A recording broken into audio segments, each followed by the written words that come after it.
Bonjour, aujourd'hui nous sommes avec Dominique, soigneur animalier. Bonjour Dominique. Bonjour. Merci de me recevoir.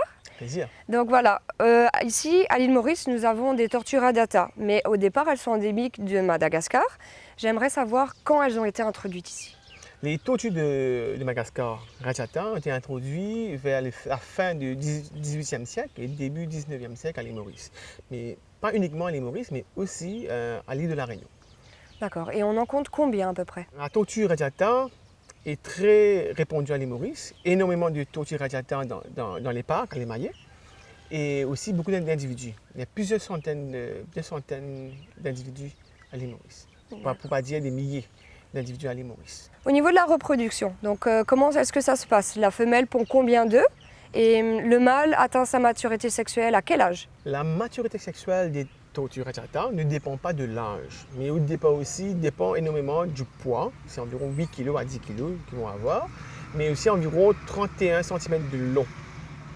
D'accord. Voilà.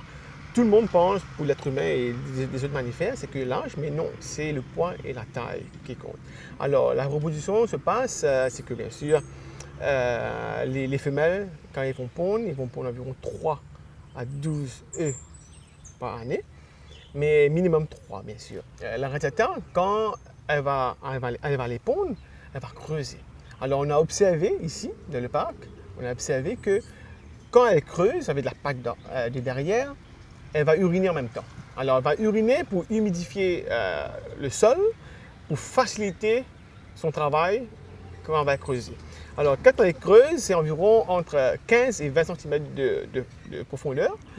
Et ensuite, dès qu'elle termine, elle va bien sûr recouvrir les trous de la terre. Pour les œufs, ça prend environ 5 à 8 mois d'incubation avant que les bébés vont éclore. Ils vont être de la taille de 3 à 4 cm. Tout petit. Tout petit. Ouais.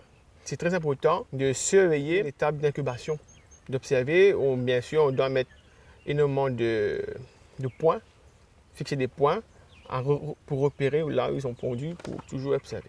Comment différencie-t-on le mâle de la femelle? On peut facilement différencier le mâle de la femelle en prenant l'animal. On va aller voir le plastron, qui est le ventre. Le plastron est concave pour le mâle. Et la femelle, c'est bien sûr pas concave, c'est tout plat. Alors pourquoi c'est concave? C'est juste pendant la reproduction, le mâle sera facile pour lui de grimper sur la femelle. Imaginez-vous si son ventre est tout plat, il n'allait pas pouvoir bien sûr se stabiliser et s'accoupler bien sûr. Alors la nature est très bien faite. Au niveau des tortues, comment peut-on savoir quel âge elles ont et jusqu'à quel âge donc elles vivent? Alors les tortues, ils peuvent vivre plus d'une centaine d'années. Il y a certaines histoires, certains récits qui racontent des tortues radiata qui ont vécu plus de 188 ans. Le roi, des rois, l'île Tonga, j'ai lu dans un bouquin que sa tortue a vécu plus de 188 ans. Mais comment on peut apercevoir? On croit par rapport aux écailles, c'est comme les arbres quand on coupe, il y a des veines, des lignes, chaque ligne est une année. Mais c'est reste à prouver, bien sûr. Reste à prouver. Quel type d'aliments consomment-elles en général? Les aliments préférés des tortues, c'est l'herbe, bien sûr, c'est l'herbe. Mais dans son espace naturel, c'est environ 80-90%, elles se nourrissent de graines. Mais bien sûr, chez vous, à la maison, ça peut être difficile, mais c'est essentiellement beaucoup d'herbe. Il faut beaucoup d'espace, beaucoup d'herbe, mais aussi beaucoup d'eau. Il faut absolument que quand on a une tortue à la maison, il faut bien sûr penser à son bien-être, nourriture. Il faut de l'ombre, il faut de l'eau, il faut du soleil. Tout ça est important. Il ne faut pas que se focaliser que sur la bonne nourriture. Il faut qu'il a un coin pour se reposer, un coin pour boire, un coin pour le soleil. Tout ça, c'est très essentiel pour sa bonne santé. Mais il faut savoir qu'à Madagascar, ils mangent aussi des cactus. Très important, toujours de l'eau fraîche tous les jours. Tous les jours. Est-ce que les tortues vivent en solitaire ou elles préfèrent être en groupe? Effectivement, les tortues, ici, on les faisait dans des parcs, ils sont en groupe, ils sont en communauté. Énormément de gens les élèvent seuls. J'ai fait l'expérience avec quelques amis. Ils ont des tortues à la maison, ça fait une vingtaine d'années qu'ils les ont. La tortue, elle vit toujours, elle est en bonne santé. Mais bien sûr, dans toute relation, si un mâle à la maison, il faut toujours une femelle pour elle. C'est mieux d'avoir quelqu'un, une partenaire. Voilà. Et aussi pour la reproduction, si la personne veut des petits. Ouais. Si toutes les conditions sont réunies, la personne aussi doit aussi se soucier si elle se reproduise, qu'il a l'espace pour que la femelle elle creuse. Ce n'est pas nécessairement dans des appartements. Il faut que tous ces éléments Ça prend en compte. soient pris en compte. Il ne faut pas s'asseoir sur une tortue, donc il est vrai que la carapace est très fragile. Peux-tu m'en dire plus à ce sujet? Alors, c'est dans la culture mauricienne de s'asseoir sur des tortues. Beaucoup de parcs le font. Mais il faut savoir que la tortue, sa carapace, c'est ça qui protège ses organes vitaux. En général, là où les gens s'assoient, se trouve le cœur et le poumon.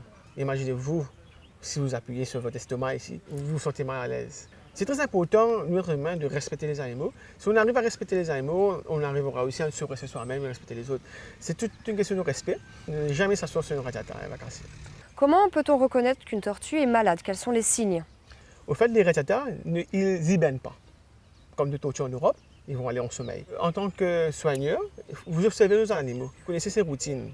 Mais si vous voyez que la routine a changé, c'est l'habitude de manger, telle heure où elle mange 2 fois par jour, ou pendant une semaine qu'elle n'a pas mangé, vous savez que ce sont des signes que, bien sûr, elle n'est pas bien. Il peut y avoir aussi des carences en calcium. C'est pour ça que dans l'alimentation, il n'y a pas que uniquement de l'herbe à donner, il y a aussi source de calcium.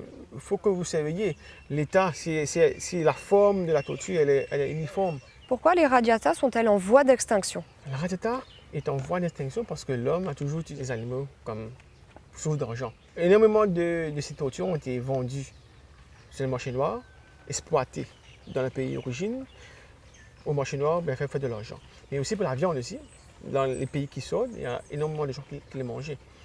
Mais à travers le commerce illégal des animaux, malheureusement, ça a créé énormément de soucis par rapport à la conservation, par rapport à la population de radiata, qu'on déplore malheureusement. Comme vous avez pu le voir, les tortues ont des besoins particuliers et sont des animaux à sang froid et sont donc dépendants des conditions environnementales et nécessitent une alimentation adaptée. À bientôt sur Animal World.